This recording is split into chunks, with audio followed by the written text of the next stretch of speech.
Ընկերներ, ողջույն, սահմանը անցնում ենք ազգային ժողովի քաղաքացիական պայմանագիր խմբակցության պատգամավոր Վահագն Ալեքսանյանի հետ։ Ողջույն, պարոն Ալեքսանյան, շնորհակալություն միանալու համար։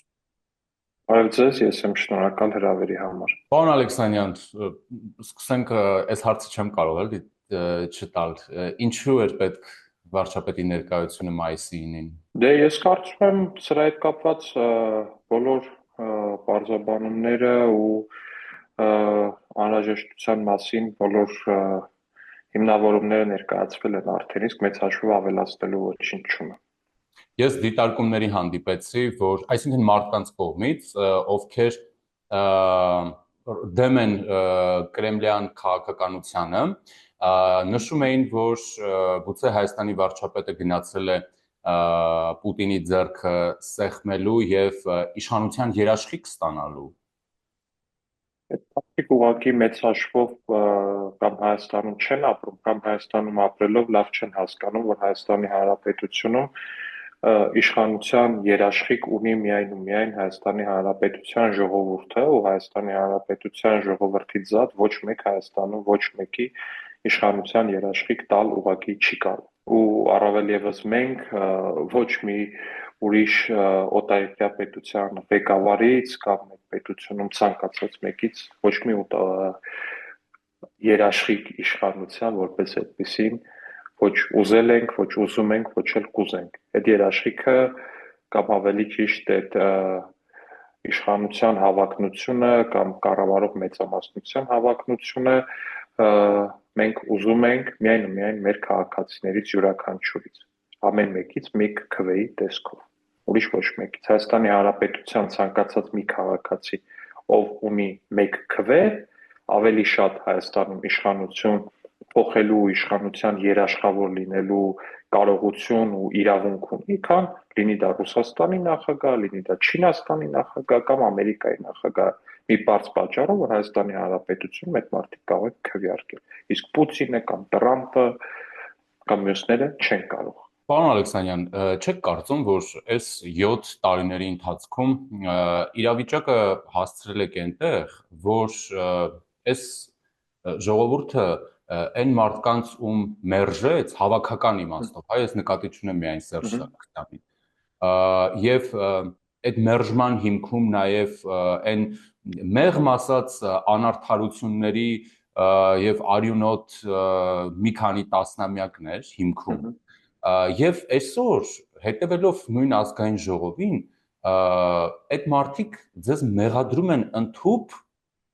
վարկած են հայտնում հոկտեմբերի 27-ի հետ առնչություն ունենալու որքան է հասել իրավական թողտվությունը ուր է հասել որ ձեզ են հիմա փորձում մեղադրել կամ այնպեսի վարկած շրջանառել ձեր ուժին հավաքական իմաստով որ դուք կարող եք որոշակիորեն այսպես ասած չակերտավոր մեղսակցություն ունենալ դրանում։ Մեծ հաշվով դա այդքան կապ չունի մեր վարած կամ չվարած քաղաքականության հետ, դա կարծում եմ այդ մարդկանց բնատուր լկտիությանը պայմանավորված միայն ու միայն։ Հասկանում եք, ցանկացած պարագայում նմանատիպ ինչ-որ հիմարագույն վարկած շրջանառելը, դա ուղղակի մարդը կամ այդքան լկտի է ի բնե, կամ այդքան լկտի չի ի բնե։ Այստեղ մեծ հաշվով ոչ մեկ անելիք չունի, էլի, իմ ընկալմամբ։ Դա ինչ-որ բան է շրջապատով ձևավորված պահելաձև չի, այլ իմ ընկալմամբ, իմ սուբյեկտիվ կարծիքով ուղղակի բնատուր տաղանդ կամ անեծքա գուցե լինել այդքան լկտի կամ չլինել այդքան լկտի որպես այդպես։ Էսա։ Հետաքրքիր է, օրինակ, եթե չեմ սխալվում, Արծվիկ Մինասյանն էր, ասում էր, ինչու չեք բացահայտում հոկտեմբերի 27-ը, ինչու չեք բացահայտում մարտի 1-ը,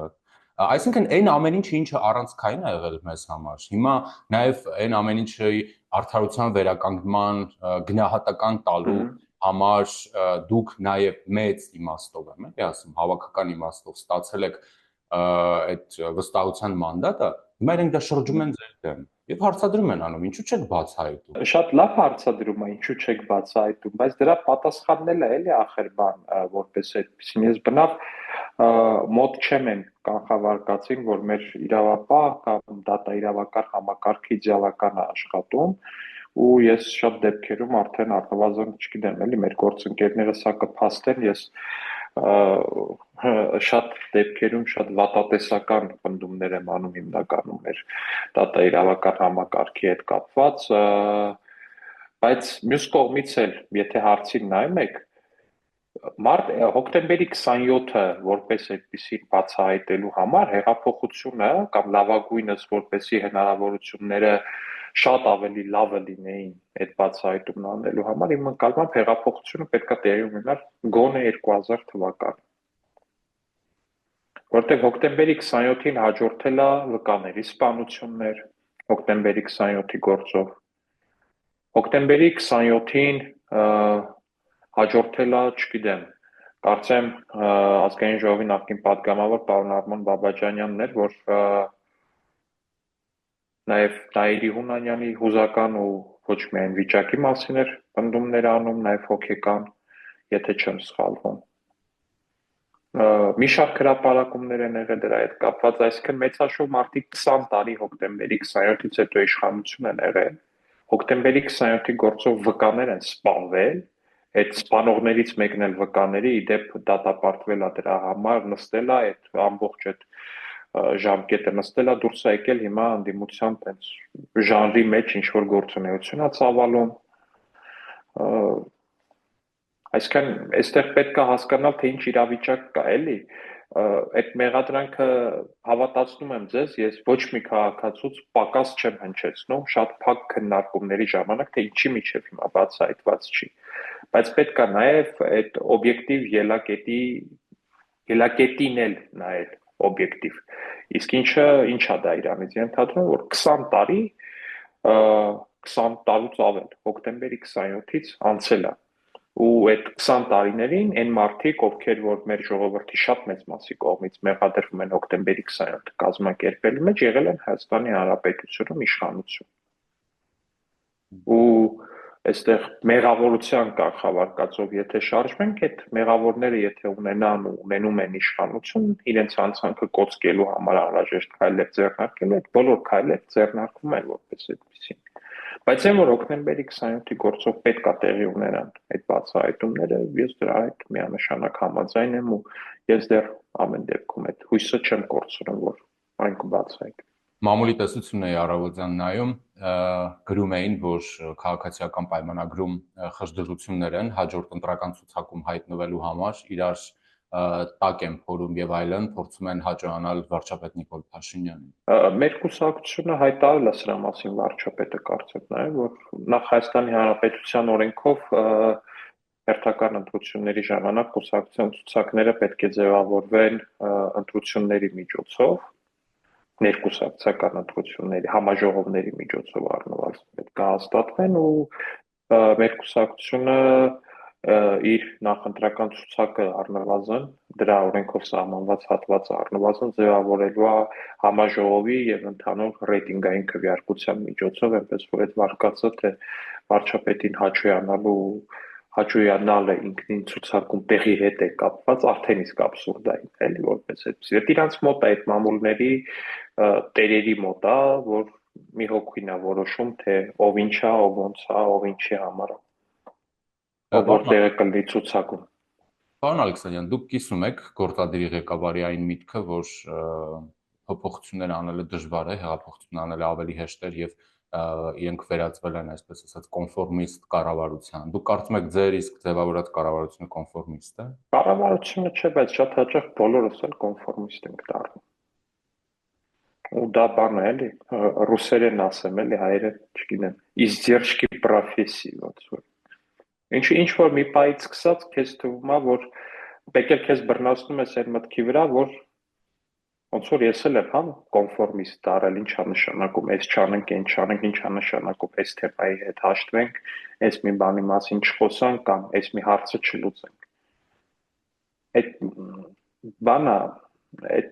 բայց քանի դեռ մենք դա ինքներս գիտակցում ենք, ես կարծում եմ, որ դա լավ նշան է ու ոնց որ ասում են, առնվազն շատ ավելի հավանական է, որ միջև վերջ չենք դառնա կոնֆորմիստ, այլ հակառակը այդ արձանագրումները պարբերաբար անելով հենց դա հակակոնֆորմիստական քայլեր կան ավելի շատ։ Կան կարծիքներ, որ այս պահից արդեն սկսած, դե արդեն բուն կուլմինացիային 26-ի ընտրություններում տեղի է ունենում եւ տեղի է ունենալու նախկինների, այսինքն հիմա խորհրդանական ընդդիմության ֆինանսական ռեսուրսի եւ ներկաների գործող իշխանության վարչական ռեսուրսի միջև պայքար։ Այդ որ այդքան ես անկեղծ այսքան ժամանակ արդեն մենք իշխանություն ենք, ես միջև մա չեմ հասկացել այդ որ ասում են վարչական ռեսուրս է կիրառում, անկեղծ եմ ասում, լրիվ ում հարցրել եմ ընդդիմությունից, ասեմ մի հատ խնդրում եմ ձևակերպի մանրամասնի, թե ինչ է նշանակում վարչական ռեսուրս, ես փորձեմ դա հասկանալ։ Շատ դեպքերում խոսքը եղել է նրա մասին, որ դուք բան եք, խորհրդարանում շատ եք, շատ ելույթներ եք ունենում, եղել է այն մասին, որ վարչապետի պաշտոնն է զբաղեցնում ու կառավարության նիստերում է ելույթներ ունենում։ Ինչու ասում լավ, ժողովուրդ, եթե դրա մասին է խոս, ուրիշ ինչի մասն է, միջև հիմա չեմ հասկացել ինչ է նշանակում վարչական ռեսուրսի կիրառում կամ չարաշահում։ Գյումրիում էլ էին ասում, Գյումրիում տեսանք ով է վարչական ռեսուրս կիրառում, էլի։ Մի հոգի էր, որ ծերամոցից մարդ էին տանում իր համար քվեարկելու եւ այդ մեկ մարդը Մարտուն Գրիգորյանն էր։ Չգիտես խի մենք էինք իսկ իրանց մեղադրանքների վարչական ռեսուրս կիրառում, բանեցնում ու չգիտեմ ինչ ամ, բայց տենց էլ է չտեսանք այդ ինչով է դրսևորվում այդ վարչական ռեսուրսը։ Պարոն Ալեքսանյան, ադրբեջանական կողմը կրկին կրակել է Սյունիքի մարզի Խնածախ բնակավայրի ուղղությամբ, այնտեղ բնակելի տուն է վնասվել, բարեբախտաբար տուժածներ չկան։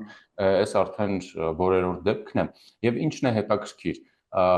այսպես ասենք, տևական դադարից հետո երբ արդեն Հայաստանը տվեց համաձայնությունը, երկկողմանի համաձայնություն եղավ խաղաղության համաձայնագրի տեքստին, դրանից հետո նախ տեղեկատվական արշավ, հետո արդեն այս գրակոծներ բնակավայրերի ուղղությամբ, ուզում եմ ասեմ, սա փաստում է նրա մասին, որ խաղաղություն այդպես էլ չի լինելու, այդ պայմանագիրը չի ստորագրվելու այնուամենայնիվ։ Նկատի ունեմ ձեր կանխատեսումը ինչպիսին է, հա, ինչպես է օրինակ այդ կանխատեսումը հասկանանք նաև 2026-ին ընդառաջ քաղաքացիական պայմանագրի դիրքավորմամբ, որովհետև 21-ին մանդատ եք ուզում նաև խաղաղություն հաստատելու համար։ Բայց ուզում ասեմ, ինչ կանխատեսում ունեք դուք հաշվի առնելով վերլուծելով Ադրբեջանի այս վարքը։ Նախ մի արձանագրում անեմ, իրականում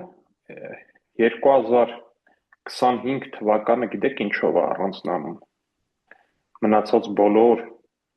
տարիներից Հայաստանի անկախությունից ի վեր։ Ու 24-ից չէ, 24-ն էլ է, որտեղ է տրամաբանության մեջ։ Որ սահմանին կրակոցի հատուկենտ դեպքը ինքը այսքան մեծ բան է բարձրացնում, ալիք է բարձրացնում։ Սա նշանակում է, որ 2024 թվականը մեծամասամբ ու 2025 թվականի միջև էս վերջի մեկ ամիսը, եթե կարելի է այդպես ասել, Հայաստանի ու Ադրբեջանի անկախություններից ի վեր մեծ հաշվով այդ տեսանկյունից մեզ կարելի է ասել սովորեցրել են խաղաղության ու հարաբերական խաղաղության գուցե ինչ որտեղ, բայց այնպիսի մի իրավիճակի, որտեղ սահմանային հատուկենտ կրակոցը ինքը sense մեծ առիթ է դառնում։ Ասենք 2015 թվականին սահմանային հատուկենտ կրակոցները այսպիսի մեդիա աժոտաժ կառաջացնեին։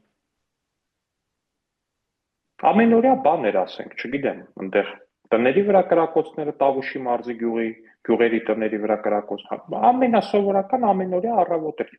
Միջպետական ճանապարհի ուղղությամբ գնացող ավտոմեքենաների վրա կրակոցներն էին, էլի սովորական բան, որպես այդպեսին։ Սա ուզում եմ արձանագրենք, բայց ինչ վերաբերում է նրան, թե որն է իմ կանխատեսումը։ Ես կարծում եմ, որ դա սխալ ժանր է, որ մեծամասնության կառավարող մեծամասնության ներկայացուցիչը կանխատեսում է անում, դա նշանակում է ոնց որ բան անես, էլի, քո վրայից պատասխանատվությունը դնես մի կողմ ու այդ իրավիճակին նայես ինչ որ քաղաքագետի աչքերով, ով ուղղակի վերլուծում է իրավիճակը, չգիտեմ, ասում է, այս մեկը էս կանի, այս մեկը այն կանի ու բանն էլ ինչ է, վերջնարդյունքն էլ երևի թե կլինի սա, ինչի դեպ մեր հայ վերլուծաբանների մոտ սովորաբար շատ վատ է ստացվում, որտեղ ես չգիտեմ, վերջի քանի տարում չեմ հիշում մի վերլուծաբան, որ լինի աշխարհաքաղաքական, թե լինի դա հայկական, ինչ որ մի բան տենց ինչ որ շռնդալից կերպով կարողացել են ճիշտ վերլուծել ու ճիշտ կանխատեսում տալ։ Իսկ ինչա մեր քաղաքականությունը որպես այդպեսին, իդեպ չեմ ժխտի ու չեմ ստի, որ ինչ որ մի շրջան մենք էլ գուցե եղել ենք հենց այդ դերում, որ կարող պատերազմ սկսի, կարող պատերազմ չսկսի, բայց ինչ որ մի բան ենք արել, մենք ինքնես մեր համար որդեգրել ենք, բայց դա նաև մենք ենք այդ իրավիճակի տերը։ 50%-ով, չգիտեմ, 40%-ով, 30%-ով կախված ուժերի հարաբերակցությունը, ինչ որ մի տոկոսով էլ այդ իրավիճակի տերը ու այդ իրավիճակի կառավարողը Հայաստանի անունից մենք ենք ու մենք պիտի ամեն ինչ անենք, որպեսզի պատերազմ չսկսի եւ լինի խաղաղություն։ Այսինքն ձեր հարցին կլինի, եթե ձեր հարցը վերաձևակերպենք ու ստանանք այսպիսի մի հարց, ինչ ենք մենք կարծում կլինի խաղաղություն, թե չի լինի խաղաղություն, սրա 100%-անոց պատասխանը ես չունեմ, բայց ես ունեմ այն պատասխանը, որ մենք մեզնից կախված 100%-ից 200% անելու ենք նրա համար, որպեսզի լինի խաղաղություն։ Ու այո, ակնհայտ է, որ Ադրբեջանը պարբերաբար փորձել է սաբոտաժի ենթարկել խաղաղության գործընթացը, բայց դրանից էլ ավելի ակնհայտ է, որ ինչքան Ադրբեջանը փորձի սաբոտաժի ենթարկել խաղաղության գործընթացը, մենք քառապատկելու, հնգապատկելու ու հարյուրապատկելու ենք մեր ջանքերը խաղաղության հաստատման գործընթացում։ Հենց դրա համար է, որ մենք պարբերաբար առաջարկում ենք սահմանային միջադեպերի փոխադարձաբար հետաքննության մեխանիզմներ ներդնել։ Սրա մասին ենք անընդհատ ասում ենք, ամեն մի դեպքից հետո, երբ Ադրբեջանը ասում է դուք կրակել եք, իսկ ինքը իրականում հենց ինքն է լինում կրակողը, մենք ասում ենք եկեք փոխադարձաբար ներդնենք միջադեպերի հետաքննության մեխանիզմներ։ Սրա մասին մեր միջազգային գործընկերներին ենք տեղյակ բանում, ասում ենք, տեսեք, Ադրբեջանը ասում է կրակում են։ Մենք էլ ենք ասում, որ իրանք են կրակում։ Մենք առաջարկում ենք, որ ներդրվի մեխանիզմ, որպեսզի այլ հարց չառաջանա, թե ով է իրականում կրակել, այլ լինի հետաքննություն, ու եթե պարզվի, չգիտեմ, որ ինչ որ մեկը հայկական կողմից է առանց հրամանի կրակել ադրբեջանական ուղղությամբ կամ ադրբեջանական կողմից է կրակել հայկական ուղղությամբ, դա պարզվի։ Ու սա միանշանակ բան անում, այդ էսկալացիան որոշակի օրերին, այդ էսկալացիայի շեմը իջեցնում է, որովհետև երբ որ երկու կողմն էլ նույնատիպ մեղադրանքներ հնչեցնում են կողմերից մեկը ասում է դե մի րոպե, դե եկեք մեխանիզմը ներդնենք, որ հասկանանք, այդ դեպքում այն մյուսի ձեռքերը փոքրինչ կապվում են։ Այդ վերահսկման կամ հետաքննության, հա, փոխադարձ մեխանիզմը, համատեղ մեխանիզմի մասին։ Տեսեք, ֆակտորի հարցման ի պատասխան նշել էին, որ Հայաստանը եւ Ադրբեջանը փոխանակվել են կրակոցների մասին տեղեկություն։ Դուք սրա մասին ինչ տեղեկություններ ունեք։ Մեկ եւ երկրորդ, այդ համատեղ հետաքննելու կարող է առաջի ծիծեռնակներից մեկն է այս քայլը։ Տեսեք, մեծ հաշվով չխաբեմ ձեզ, անկեղծ ասեմ, որոշակի տեղեկատվություն ունեմ, բայց չեմ կարող փոխանցել, որովհետև չգիտեմ, թե դրա որ մասն է գաղտնիության տակ ընկնում եւ որ մասը չէ, այնպես որ թող այն ինչ որ պաշտոնապես հայտնել են, դա ընդունեք ինգիտություն ուղակի, կարող եմ ասել, որ ողջունելի է այն, որ նմանատիպ բանը տեղի ունեցել։ Պարոն Ալեքսանյան, ես հիմա հարցը չի վերաբերում Հայաստանի կառուցողական լինելուն, հա, վերաբերում է էֆեկտիվությանը։ Կարծում եք Հայաստանի որդեգրած քաղաքականությունը, մասնավորապես Ադրբեջանի հետ կամ Ադրբեջանի ուղղությամբ արդյունավետ է։ Ես թույլ կտակ ես ձեզ ուրեմն մի հարց տամ, որպեսզի դուք բան անեք, էլի, ասենց իմ պատասխանը այդ հարցն է, որը որ ուղղված է ձեզ։ Ըստ ձեզ Ադրբեջանը 2020 թվականից այսօր եղել է մի ամիս, որ չուզենա պատերազմ սկսել Հայաստանի նկատմամբ, Հայաստանի դեմ։ Ես անձամբ ամեն օր արթնանում եմ պաշտպանության նախարարության էջը ստուգելով։ Չէ, բայց ըստ ձեզ եղել է մի ամիս, որ Ադրբեջանը չուզենա դա անել։ Չեմ կարծում, որ մոտ ժամանակներս չի էլ ուզելու։ Դե ինչ որ մի կերպ այդ լայնամասշտաբ պատերազմը ամեն դեպքում տեղի չի ունեցել։ Հիմա շատերը դա բան են անում, չգիտեմ, այնտեղ գտնում են, որ ինչ որ մեկը հաջող խաղաթղթերով բախտ է բացել կամ երկնքում ամպերն են այդպես դասավորվել կամ չգիտեմ, ինչ որ այս կամ այն process-ն է տեղի ունեցել, բայց առնվազն օբյեկտիվ դիտորդի համար առնվազն տեսանելի է, որ Հայաստանի Հանրապետության կառավարության ու խորհրդարանական մեծամասնության ջանքերը այս ուղղությամբ որոշակի պտուղներ տվել են ու այն իրավիճակը, որ մենք ունենք հիմա, որ սահմանին հատուկ են կրակոցները, մեդիա աղմուկ են, լուրջ մեդիա առիթ են Հայաստանի Հանրապետության սահմանների հետ կապված, դա նաև դրա արգասիքն է որպես այդպեսին։ Այն որ այդ կրակոցները խնդիր են եւ այդ կրակոցների վերջը պետք է տալ, դա էլ է միանշանակ, էլի չստացվի թե ես ասում եմ, հատլավ դե կրակում չէ, միանշանակ պետք է դրա վերջը տա։ Ու հենց դրա համար է, որ այս փոխադարձաբար հետաքննությունների մեխանիզմի ներդրման ջատագովն ենք մենք ու հենց այդ ուղղությամբ մենք ամեն ինչ առաջ տանում։ Բայց մի անգամ էլ եմ ուզում շեշտեմ, մենք գտնում ենք, որ պատերազմ սկսել չսկսելու գործում մենք կանխատեսողի դերում չենք միայն։ Մենք այդտեղ ունենք լուրջ անելիքներ, մեզնից կախված 100 չէ 200% անելու, որպեսզի պատերազմ չսկսի։ Ու մենք ամենօրյա ռեժիմով փորձում ենք այդ 200% անել, որ այդ պատերազմը չսկսի։ Մայիսի 21-ին ընթരാճ շատ է խոսվում, այդ թվում եւ Արցախի պատգամավորների կողմից եւ ոչ միայն մայիսի 21-ին լիազորությունների ավարտի մասին իսկ Արցախի նախագահ եւ այլն եւ համոզում ունեն մի խումբ պատգամավորներ Արցախից, որ պետք է տեղի ունենան նախագահի նոր ընտրություններ, քանի որ ունենալ ինստիտուտը ներկայացնող անձ, ներկայացուցչական մարդ այդ պաշտոնում, որը նաև արցախցիների հիմնախնդիրներով կզբաղվի, որը նաև իր միջազգային գործընկերների հետ կկոմունիկացվի եւ այլն, շատ կարեւոր է։ Դուք ինչ եք կարծում այդ մասին։ Ես նախ չեմ հասկանում, թե ինչ ասել է Արցախի պատգամավոր։ Ես նաև չեմ հասկանում, ինչ ասել է Արցախի նախագահ։ Եթե նկատենք Լեռնային Ղարաբաղի նախկին պատգամավոր, դա հասկանում եմ, նկատենք նախկին նախագահ, դա էլ եմ հասկանում։ Բայց եթե նկատի ունեք հիմա գործող պատգամավոր կամ գործող նախագահ, դա լավ չեմ հասկանում։ Որտեւ եթե հիմա կա Լեռնային Ղարաբաղի գործող պատգամավոր ու գործող նախագահ, բա հազար ներողություն է Հայաստանի կառավարությունից այդ ինչ սոցիալական աջակցություն են ուզում Լեռնային Ղարաբաղից բռնի տեղահանված մեր քույրերն ու եղբայրները։ Դե հիմա արի ու մի ասա, էլի հազար ներողություն, արմելի ժիրեք։ Մարդ ասում է, ես պատգամավոր եմ Լեռնային Ղարաբաղի, հաջորդ օրը գնում է միտինգ անում, ասում է Հայաստանի կառավարություն, այ թուրքանտերներ, բախի մեզ նորմալ տուն չեք տալի, մեզ էս չեք տալի, մեզ այն չեք տալի։ Ոստեղ են ասել, բա դու պատգամավոր ես, դու ոչ թե պետքա տուն ուզես, այդ տունը դու պետք է տաս մարդկանց։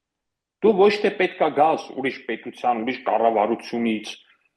ուզես սոցիալական աջակցություն, այլ դու պետքա տաս այդ սոցիալական աջակցությունը։ Բա պատգամավորը, բա գնացեք այդ մարդկանց տները տվեք, բա գնացեք այդ մարդկանց սոցիալական աջակցություն տվեք։ Ինչ է նշանակում։ Հիմա ոնց որ ես գնամ, չգիտեմ, ինչ որ ուրիշ մի պետության, ասենք բարեկամ Ֆրանսիայի դեսպանատան առաջ օրինակ միտինգ անեմ, ասեմ Հայաստանի թոշակառուների թոշակը բարձրացրեք, է չեն ասում տղա ջան, դու հիվանդ չես, գնաս դեպի։ Իրենք ասում են, որ իրենք վտարանդի կառավարություն եւ ազգային ժողով։ Եղավ, շատ։ Պարոն Ալեքսանյան, կարծում եմ դե ոչ մեկի համար գաղտնիք չի, որ ես չեմ ասում, որ դա անդիմությունն է անում, դրա համար եմ ասում, չէ, բնավ չէ։ Ով ուզում է անի։ Պարզ է, որ տարբեր սոցիալական խմբերի օգտագործելով ելնելով նրանց կարիքն, փորձում են եւ փորձելու են եւ հիմա ավելի շատ են փորձելու տարբեր ուժեր դրա շուրջ որոշակի քաղաքական, այսպես ասեմ, կապիտալ ձևավորել եւ այս դեպքում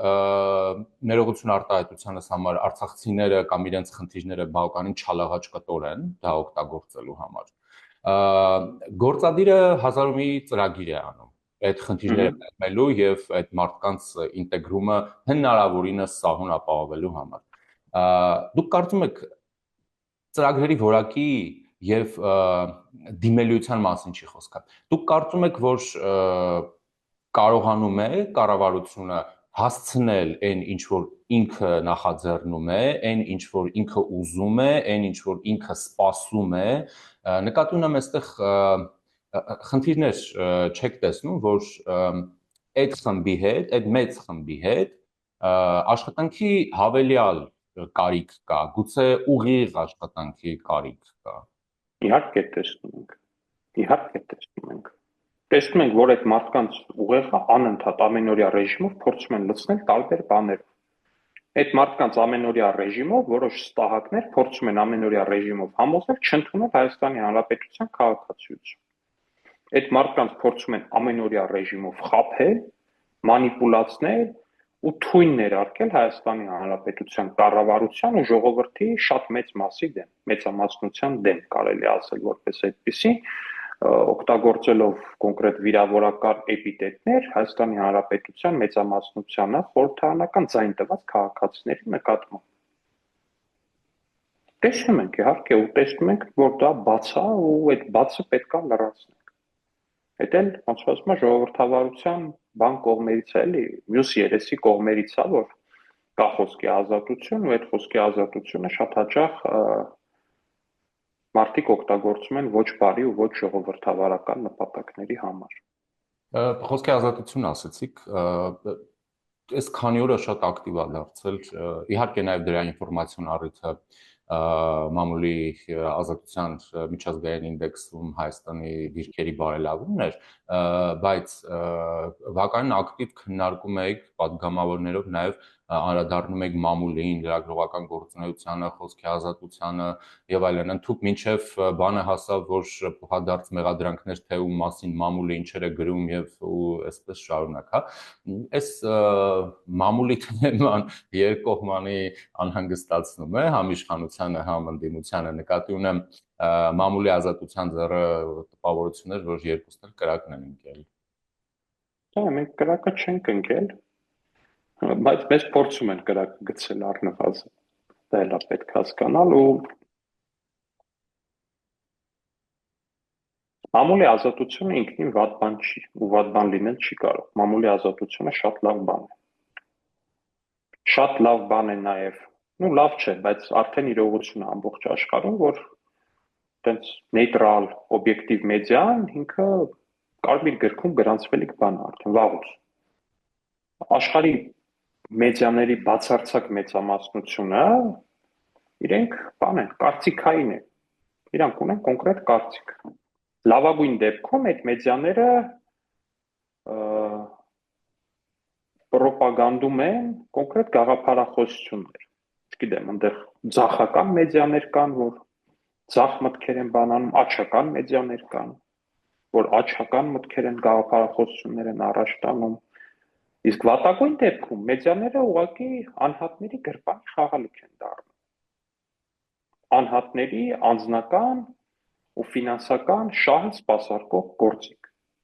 Սա վատագույն դեպքն է։ Ու ցավոք սրտի Հայաստանում մենք գործ ունենք ավելի շատ, չեմ ասի բացարձակապես, ավելի շատ երկրորդի հետ, որպես այդպեսի։ Հայաստանի Հանրապետությունում գործող լրատվամիջոցների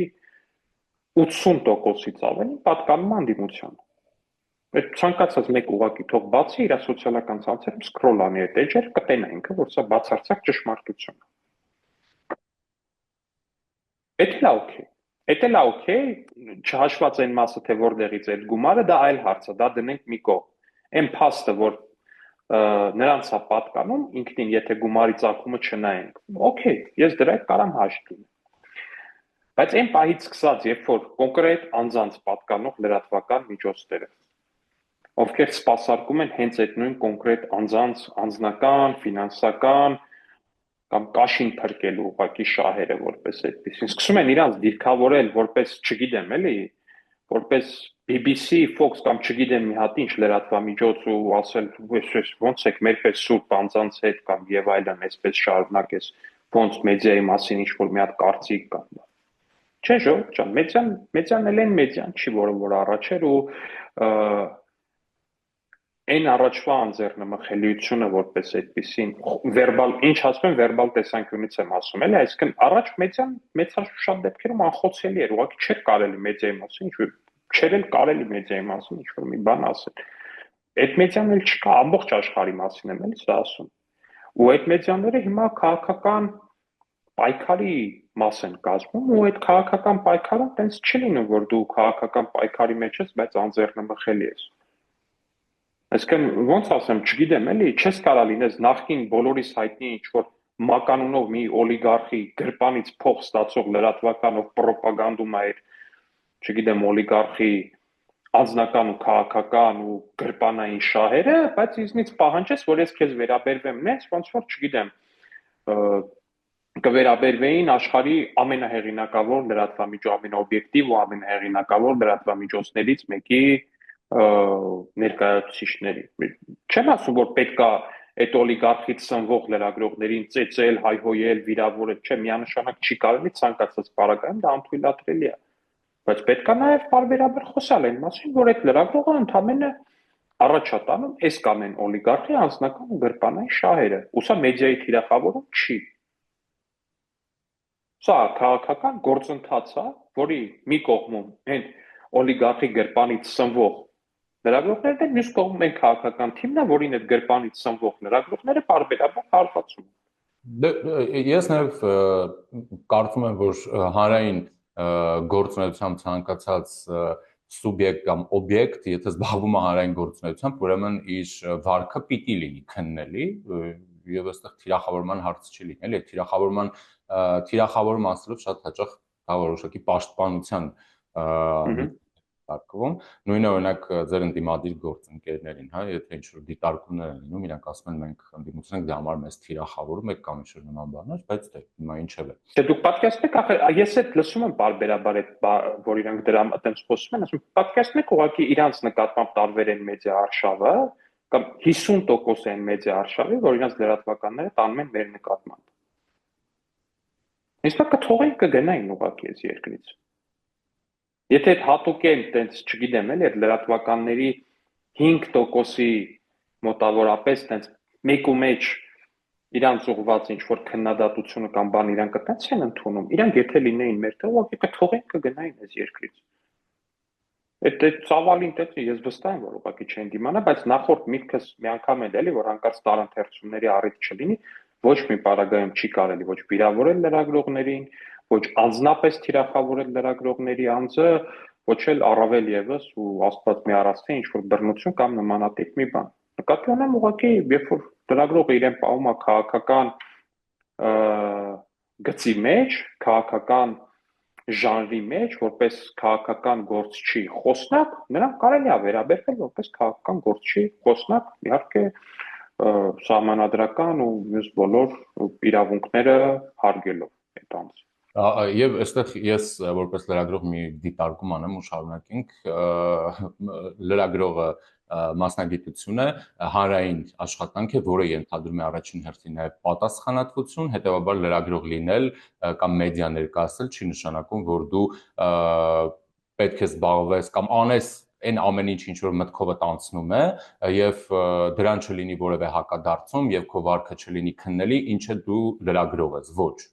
Այստեղ շատ նուրբ հարց է, բայց այստեղ հստակ գործող մոտեցումներ կան, էլի։ Չնայած մեր իրականության մեջ մենակ այդ չի, որ լղոզված է։ Ինչ վերաբերում է այդ մեզ թիրախավորում եք արտահայտության ետևում պաշտպանվելը։ Բավականին նորաձև է հիմա մեր կարծես քաղաքական դաշտում մեր փրկության, մեր ապագայի, մեր կարողունակության, մեր ուժի, առհասարակ մեր կարողությունների զարգացումը կամ այսպես ասած վերգտնումը դրա տեսնել կամ պայմանավորել, այսպես ասեմ, տղայական, թասիբային, ուժեղ, այսպես կերպարներով, հա։ Դրա մասին խոսում է նաև մեդիան կամ մեդիայի մի որոշակի մաս, դրա մասին խոսում են քաղաքական գործիչներ, դրա մասին խոսում են որոշակի փորձագիտական շրջանակներ։ Ինչով է պայմանավորված մեր ներքաղաքական, այսպես ասենք, կյանքը տղայականացնելու, նրան թասիբ հաղորդելու, նրան տղամարդկային ուժեղություն հաղորդելու անհրաժեշտությունը եւ ինչ նպատակ է դա հետապնդում։ Դա առաջին էտապն է։ Դրան պետք է հաջորդի երկրորդ էտապը, որ երբ որ տղայականին տղայականով ես պատասխանում, մեր ընդդիմադիր գործընկերները, որտեղ այդ այն ինչ որ դուք ասացիք, դա ընդդիմության նարատիվներից է։ Տղամարդկություն, թասիբ, ուժեղություն, տենց բառեր օգտագործելով։ Օրինակ երեկ ազգային ժողովի միջադեպ տեղի ունեցավ, որի ժամանակ ընդդիմադիր падգամավորներից մեկը դահլիճից դուրս եկավ, մեր падգամավորներից մյուսին արի դուս եւ այլն նմանատիպ ինչ որ գոչյուններով։ Հիմա ես ձեզ վստահեցնում եմ, եթե մեր գործընկերը, մեր քաղաքական թիմի անդամ падգամավորը դուրս գար, այնտեղ տեղի ունենար ինչ-որ քաշքշուկ կամ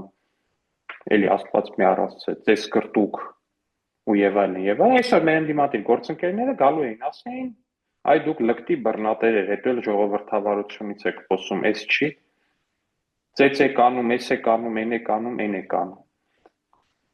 Այսինքն, այս բանը երկքայլանի էլի, պարզագույն երկքայլանի կոմբինացիա է, սադրել, տղայական մակարդակ տանել, արժանապատվություն թիրախավորել, փորձել այնպես անել, որ մաքսիմալ անկյուն մտցնեն մարդուն, որտեղից միակ ելքը մարդը տեսնի միայն ֆիզիկական բռնությունը, կամ ինչ-որ անպարկեշտ արտահայտությունը, կամ այս մեկը, կամ այն մեկը, ու երբ որ այդ սադրանքին տրվի մարդը, արդեն թիրախավորել ասել, այ դու բռնատեր, այ դու բռնարար, որպես այդպիսին։ Դե ոնց էր, չեն հայտնի մի այն մեծ միջադեպը ազգային ժողովի, որ նոր տեղի ունեցավ, հայտնի մեծ այդ կրտուկը, որին ցավոք սրտի ես էլ եմ մասնակցություն ունեցել, ինչի համար չեմ դադարում ներողություն խնդրել մեր հանրությունից, բայց ոնց տեղի ունեցավ էլի։ Մեր ընդդիմադիր գործընկերները որոշեցին, որ կարելի է շշով հարվածել ամբիոնից ելույթ ունեցող падգամավորին,